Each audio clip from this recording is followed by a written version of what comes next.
Good day po mga idol.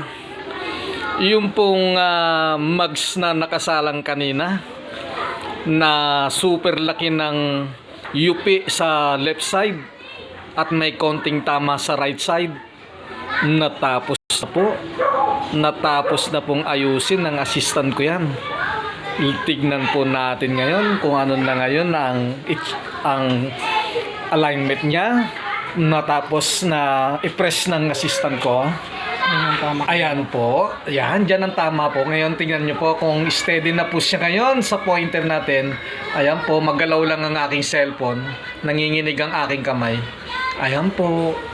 Wala na po yung malaking yupi.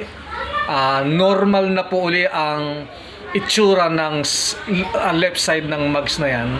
Dahil wala na po yung malaking yupi.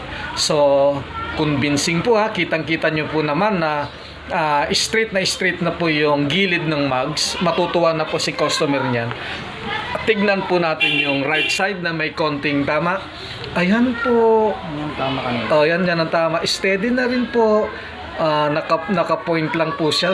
Naka-point lang po ang pointer natin. Steady lang po ang gilid ng mugs sa pointer natin. Convincing din po.